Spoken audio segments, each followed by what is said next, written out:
Hello, j'espère que vous allez bien. On se retrouve aujourd'hui dans une nouvelle vidéo et comme on est le 31 décembre, j'avais envie de faire une petite vidéo introspection. On va écrire ensemble, faire du scrapbooking, faire de la manifestation, enfin bref, toutes les choses que j'adore faire le dernier jour de l'année parce que ça me permet de me rendre compte de tout ce qui s'est passé dans l'année.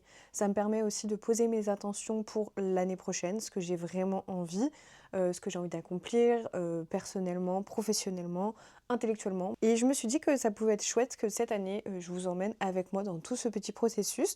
Donc je vais tout vous expliquer. Ça va faire un an jour pour jour que j'ai commencé le scrapbooking. Et du coup, en général, je mets les gros événements qui se sont passés, les vacances et tout. À la base, je voulais en faire un scrapbooking où je résume chaque mois ce qui s'est passé pour vraiment me rappeler. Et au final, j'ai préféré le résumer plutôt en temps fort et en voyage. Et du coup, là, j'ai envie de faire ma page de Noël. Ensuite, je vais vous présenter mes petits carnets. Moi, je fonctionne avec 3 carnets. Celui-ci que j'avais eu chez Flux, qui est genre trop bien. Et en gros, c'est mon carnet où je mets mes attentions quand il y a une pleine lune. Je mets mes gratitudes et tout dedans. Ensuite, j'ai ce carnet-là où c'est plutôt le carnet où j'écris mes pensées, j'écris ce qui me passe par la tête quand j'ai besoin de vider mon sac. Celui-là, d'habitude, et ça c'est vraiment une habitude que j'ai envie de reprendre, celui-là, je l'utilisais une fois par semaine, genre en général le dimanche soir, je me posais dans mon lit et j'écrivais un peu ce qui s'était passé sur ma semaine, ce qui m'avait contrarié. Et ensuite j'en ai un autre que j'adore, que j'ai pimpé et tout, que j'ai eu cette année, vraiment ça c'est mon préféré, c'est celui-ci, vraiment je l'ai tout pimpé et tout, et j'ai collé des petits trucs à l'arrière, vraiment je l'aime trop.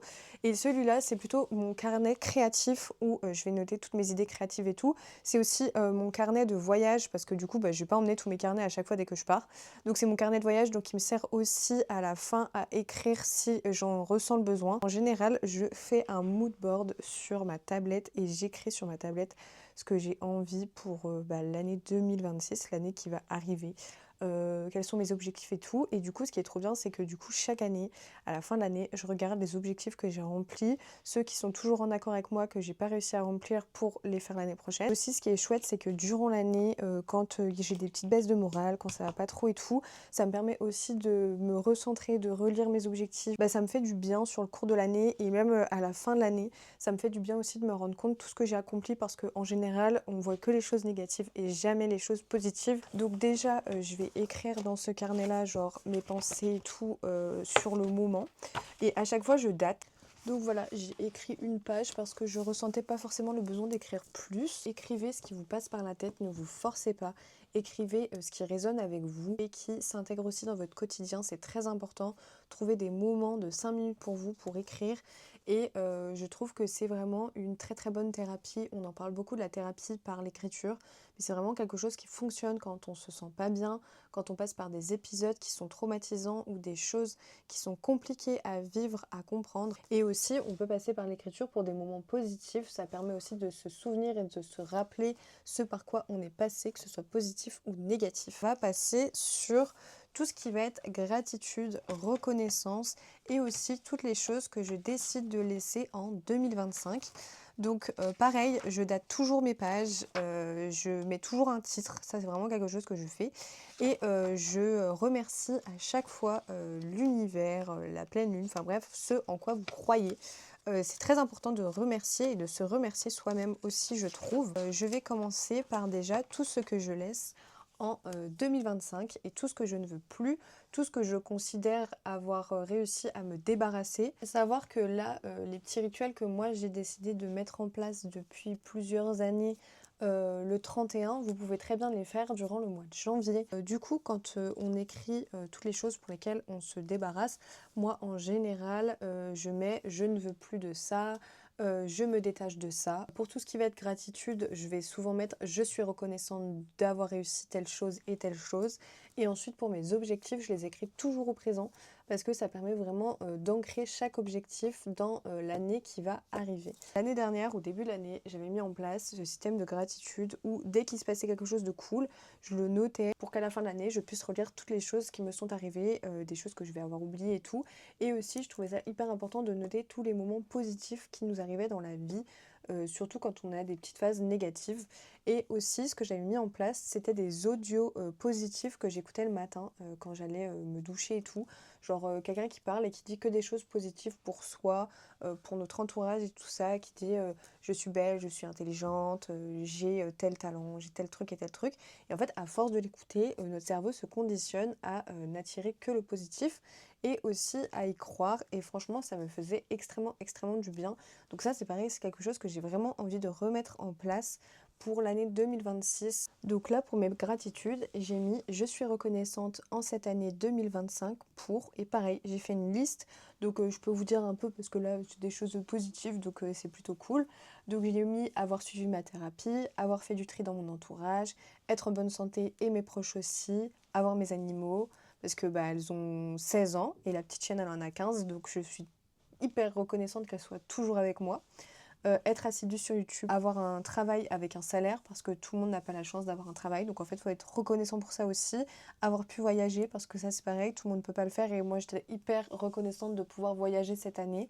Et ensuite maintenant, je vais noter mes objectifs pour 2026. Alors là, ça va prendre un peu plus de temps. Donc moi, comme je vous ai dit, je les note et ensuite j'en fais une page de scrapbooking. Ça, je pense que je la ferai sans vous. Là, j'ai vraiment envie de faire ma page de scrapbooking de Noël. Et je fais aussi un mood board 2026 sur ma tablette où pareil, je renote des trucs et tout. Et d'ailleurs, ça c'est quelque chose que je faisais pas les années précédentes. Et en fait, je me suis rendu compte que c'était une grosse erreur. Mais sur vos objectifs pour l'année, mettez des objectifs qui sont réalisables, qui s'intègrent dans votre vie, dans votre routine et surtout avec qui vous êtes. Ça ne sert à rien de mettre des objectifs que vous savez que vous n'arriverez jamais à atteindre sur l'année.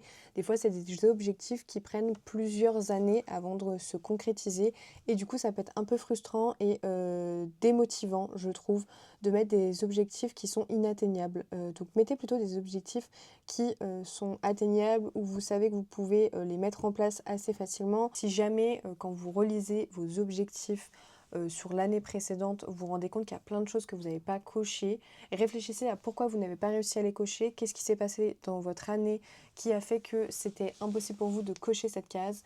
Réfléchissez aussi à si c'est quelque chose qui était toujours aligné tout au long de l'année avec vous, parce que bah, au fur et à mesure d'une année, on change et d'une année à l'autre, on n'a pas les mêmes envies ni objectifs. Bon, ça y est, j'ai tout noté, tous mes objectifs pour 2026.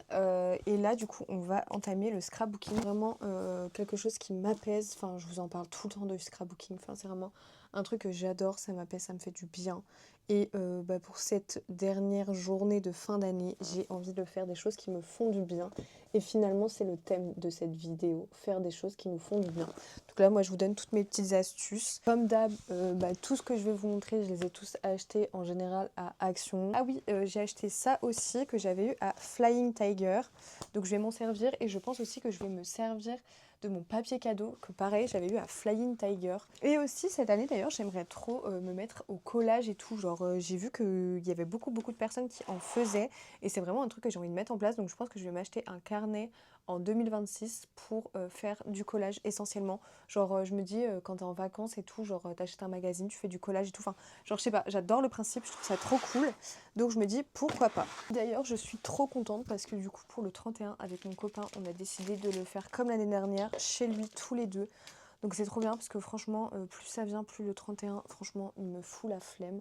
Genre j'ai pas envie de faire d'efforts, j'ai pas envie d'être avec des gens que j'aime pas. J'ai pas non plus envie d'être avec des gens qui juste bourrent la gueule toute la soirée et au final ne se souviennent de rien le lendemain. Enfin en fait c'est des choses qui sont plus alignées avec moi, qui m'intéressent plus et je trouve ça nul et chiant. Donc plus ça vient, moins j'ai envie de faire de 31 et je crois qu'on est un peu tous dans cette vibe. Et j'ai acheté plein de jeux de société et tout, donc bah, je vous dirai si c'était cool ou pas. J'ai acheté un jeu de société pour être un peu genre comme un détective et résoudre un meurtre, ça a l'air incroyable, enfin moi ça va être trop ma came. J'ai pris le Cracklist aussi, je connaissais pas, donc je me suis dit pourquoi pas. Le jeu de cartes qui est hyper en vogue, là j'ai plus le nom. et Monopoly, en version jeu de cartes. J'ai vu que c'était plutôt bien. Parce que je vous avoue que j'ai jamais été très jeu de société, mais ces derniers temps, c'est vrai que j'ai envie de faire un petit peu plus de jeux de société. En vrai, je suis un peu triste parce que les vidéos scrapbooking, c'est celles qui marchent le moins. Parce que je pense que les gens préfèrent quand je fais des vlogs friperie et tout, mais moi, c'est celle que je préfère faire. Mais bon, j'arrêterai pas d'en faire parce que vraiment, j'adore. Même les vlogs et tout, quand je suis partie en voyage, je m'attendais à ce que ça marche un petit peu plus parce que en vrai, moi, c'est ce que je consomme sur YouTube. Genre, dès qu'il y a des vlogs voyage et tout, j'adore pour un peu voyager au travers de YouTube. J'essaye de me détacher de ça aussi, genre des vues et tout, d'arrêter de me remettre en question parce que c'est vrai que je me mettais beaucoup en question en mode pourquoi cette vidéo elle a pas marché, pourquoi cette vidéo elle a marché et tout. Et en fait, juste des fois, c'est aussi l'algorithme qui nous met en avant ou pas. Mais c'est vrai que c'est satisfaisant quand on met du temps sur une vidéo de se dire «Oh, waouh, elle a marché, c'est trop cool et tout. Alors que des fois, il y a des vidéos où on met vraiment beaucoup, beaucoup plus de temps et au final, elle marche pas. Voilà ma petite page de scrapbooking. Elle est moins conséquente que les autres parce que, comme je vous ai expliqué, j'avais moins de choses. Mais du coup, j'ai pu mettre mes petites photos ici qui étaient le brunch. Chaque année, on fait un brunch le 25. Mon chat, une photo que j'ai retrouvée de moi et mon frère à Noël quand on était petits, donc j'ai voulu la mettre. Voilà. Ensuite après, une photo, de ma famille où on était tous ensemble, j'ai trouvé trop cool. J'ai trouvé aussi ce sapin. Au final, j'ai rajouté un petit neuneu parce que sinon je trouvais que ça faisait trop triste et du coup voilà, le final, je vais quand même vous montrer, ce que je fais en mood board chaque année. Je pense pas qu'on va en faire un ensemble parce que je vais pas avoir le temps. J'ai trop de trucs à faire et voilà, j'ai déjà tourné une vidéo ce matin et tout. Et là, il est déjà 15h40 et j'ai pas mal de trucs encore à faire. Faut que j'emballe les cadeaux de mon copain. Faut aussi que je fasse ma valise pour ce soir. Il faut que je mange parce que j'ai toujours pas mangé. Enfin bref, il y a trop de trucs à faire. Donc je vais quand même vous montrer comment je fais. Du coup, cette année, c'était mes objectifs. Vous voyez, je fais un vision board comme ça où je mets toutes les choses, tous les objectifs pour lesquels qui résonnent avec moi. Genre là, on a le sport, bien manger, voyager, sourire plus, faire toujours mes shootings, vidéos YouTube, aller au cinéma, me sentir mieux, faire du yoga, enfin voilà, bref, tout ça. Genre tous mes objectifs que je mets à l'année, donc professionnel, personnel, autres. Genre quand je mets autres, c'est genre des trucs un peu créatifs et tout. Ne vous mettez surtout pas la pression à devoir remplir des objectifs, à devoir être une nouvelle personne parce que c'est une nouvelle année. Si vous vous sentez bien avec qui vous êtes, continuez à être comme vous êtes. Si vous avez des choses qui vous tracassent, essayez de les améliorer. De toute façon, la vie, ce n'est faite que de ça, que d'amélioration, de changement, de choses positives et de choses négatives et voilà. Il ne faut pas se mettre de pression parce que souvent, là, de toute façon, ça va arriver sur les réseaux sociaux, on est vraiment, submergé par plein de gens qui sont plein de nouvelles résolutions et tout et en fait, ça ne sert à rien de faire des résolutions pour faire des résolutions. Il faut avoir des résolutions qui soient concrètes, qui s'intègrent dans notre quotidien, qui sont alignées avec nous-mêmes. Genre si, vous, votre truc, c'est pas de faire de sport, c'est pas grave. Ne vous jetez pas la pierre. C'est pas parce que 80 des gens, ont comme résolution en 2026 de faire du sport et vous non, qu'il faut vous jeter la pierre. Non, chacun a ses résolutions et chacun a ses objectifs pour lui, pour l'année et voilà. C'était un peu le message que je voulais vous transmettre et je voulais aussi, finir cette année sur une note positive et vous donner un petit peu des petites choses que vous pouvez mettre en place dans votre quotidien. En tout cas, j'espère que cette vidéo vous aura plu, elle était différente de ce que je fais d'habitude. Dans tous les cas, on se retrouve, avec les vlogs, friperie très, très rapidement, dans, 1 ou 2 vidéos, un truc comme ça. Je vous fais de gros bisous. À dimanche prochain à 10h comme d'habitude. Gros bisous.